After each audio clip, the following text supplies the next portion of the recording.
What's going on, guys? Alec here from Oz Fury Gaming. Today I'm here to talk about the Reclaimer and the Hull C. For those who were watching before, realised that I actually made a mistake on my previous video, so here we are doing it again. So what we have here, guys, is some nice shots of the Reclaimer, as we can see here in what I presume is to be the power plant or engine room, basically looking nice and snazzy. Here we have the Reclaimer's damage states being worked on, which would be really nice to see that massive beast flying around and getting shredded by fighters.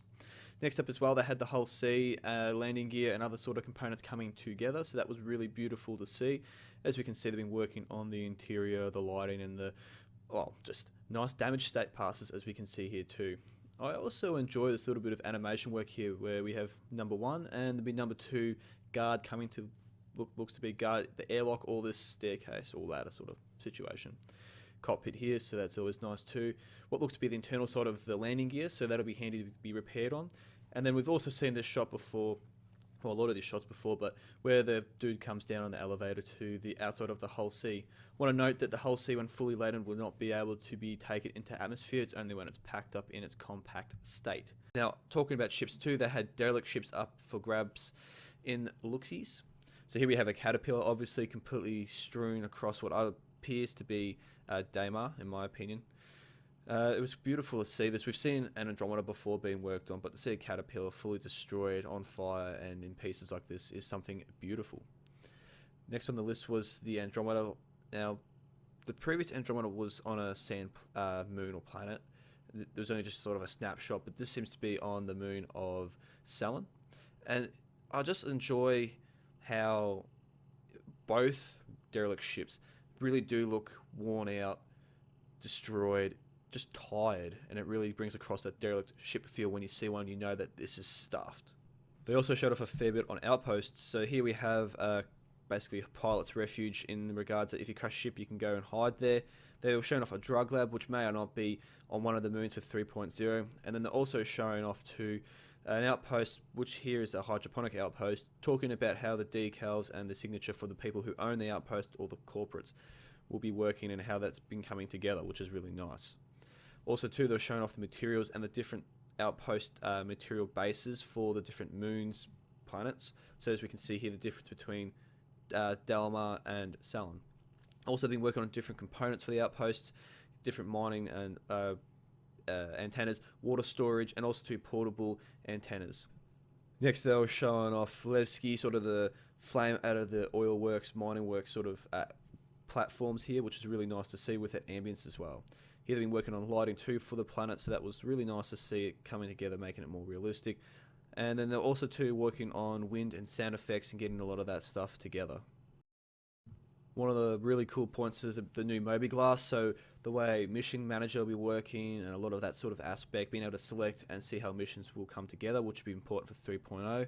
And then also too, they were showing off how the Mobiglass will work in regards to our suit and a lot of other things that relate to our character that we need to see really quickly. So obviously, you know, the suit's fuel and missions and stuff like that, as well as changing up your suit and other components on the go and all sorts of cool stuff like that, which is really nice to see coming together.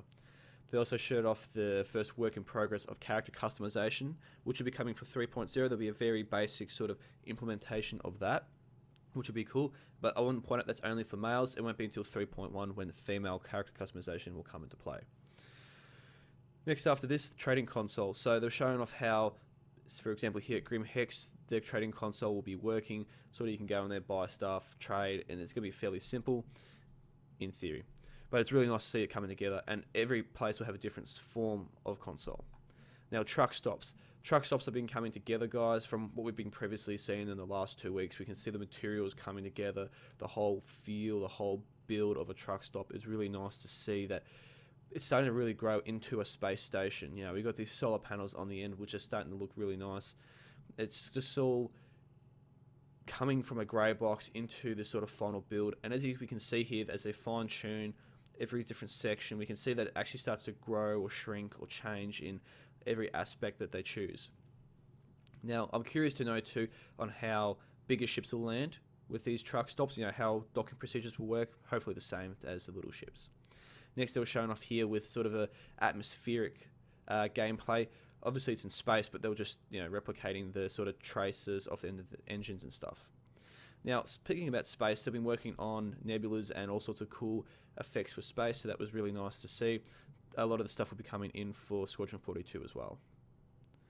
So, with space being worked on, guys, they're trying to create more ambience instead of just a dull sort of black space. They're trying to create a bit more exciting, and they're trying to work on engines and different things too, as we can see here in the Pyro system. Look how beautiful all that cloud / nebula stuff is looking.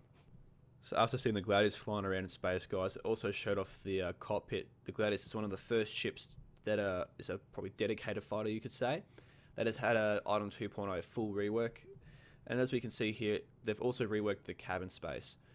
So different computers, sort of showing off that it is older. If you look at such as the Hornet or the Sabre, right, you can sort of see the difference in age of the interior. So note too, the radars in the top left-hand corner now instead of the big bubble in the middle, and a lot of other components have been moved around. Now, as I look around with the Item 2.0 cursor, we can see that you can really fine-tune and do a lot of different things with your ship. So with the ejections button, your engines on and off, all sorts of cool stuff like that. Also too, this will enable for better power management of your systems. Now, we're working on here too with the animation for flying, as we can see the guy's head moving around and all sorts of cool stuff. And also too, I wanted to point out that they've really touched a lot on the fine-tuning of the ship. As we can see here, there's sort of like a frosted edge just above the middle of the screen there. You can just see that it's like a point, like as if there's been wipers. It's pretty cool in my opinion.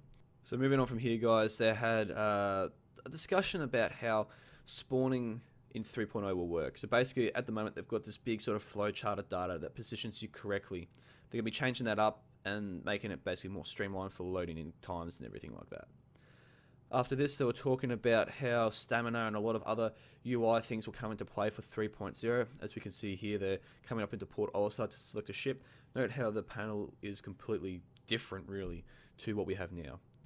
After this, they were showing off takedowns and melee sort of combat. It was really nice to see this too, coming into a bit of play.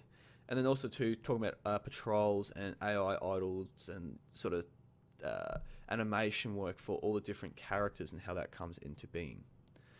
They were showing off two gun reworks, making it neater and smoother, and also to the new Arrowhead. It's coming up for its new pass, and then the Devastator shotgun, what I believe is a Devastator shotgun, getting some nice animation work there. So on the ship front, guys, they've been working on the Klaus and Werner weapons, taking the styling from the small arms people guns and putting them onto ships, as well as the Max Ox neutron repeater. Other stuff they've been working on too was a Drake Cutlass damage state, as we can see here, and also too working on, well, this is the Freelancer, but the electrical discharge state, as well as some spark states. So, you know, your ship gets damaged and sparks start flying everywhere. After this, they were talking about asteroid procedural generation. It's talking about how making it more cinematic dogfighting sort of style, which will be really nice for Arena Commander. So as well as Arena Commander, guys, Star Marine got some love, as we can see here on Eco 11. Capture Point C has got some nice work there, so you can't get sniped while capping. And also too, on Last Stand for Station Damien, there's a sneaky flanking route for the Marines. Now, the AI's got some love as well. As we can see here, it's pretty boxy on their previous sort of play / walkthrough on their lines. Now, after some TLC, that's become a lot smoother, as we can see. It looks more lifelike, more realistic as they traverse the verse inside the ship, and also to running stances, it's looking nicer and neater. So as well as NPCs getting animation work, we've also been getting NPC mission giver work. So Miles Eckhart's getting fairly close now for a 3.0 finish. And speaking about 3.0, let's talk about this production schedule, shall we? So the date's been blown out by a fair bit, guys, to the minimum release date of 3.0 for the 21st of July 2017. And there are multiple reasons for this, one of which is the Dalamar Levski stretch goal is being added, so that's basically pushed the time back a lot because they want to bring up that fidelity. As well as this, it's basically drawn a lot of other issues along with it, such as basically they were trying to implement better systems or make systems more refined. As we can see here, for example, the planetary outpost lighting is taking longer. Now you guys can go through and read the production schedule. I'll put the link in the description. But basically, they've either decided to rework things, although there has been a couple of instances where the network or the engineering team or something have had some delays with their side of things, which have caused gameplay mechanics to take longer to develop or not get developed quite as they had planned. So as we can see here, for all the delays that go into the Evocity or the PTU timeline, we can see that basically there's nothing really going wrong in the PTU side. It's just the Evocity guys will be probably able to do quite a lot of updates. Now, I haven't heard anything about Delta patching coming in with 3.0, but if they could implement that at the same time with this lengthy delay, I would highly appreciate that, considering in Australia, the best that I get is about 2.6 megabytes per second download speed. So I'll leave it the rest of the production schedule stuff that's been delayed, guys. Like I said, go check it out if you want to see more. If you want to see any more details as well from around the verse or production schedule stuff or any other information on RSI that's happened this week, such as the Lawmaker's Guide to the Galaxy, go check out the information from RSI. I'm just basically trying to do a quick recap of all this information. So with this being said, guys, I hope you appreciated the video. I hope to catch you guys around the verse, and if all goes well, I'll be seeing you guys next week. Thanks again, guys, for supporting me, and I hope to catch you in the future. Toodaloo.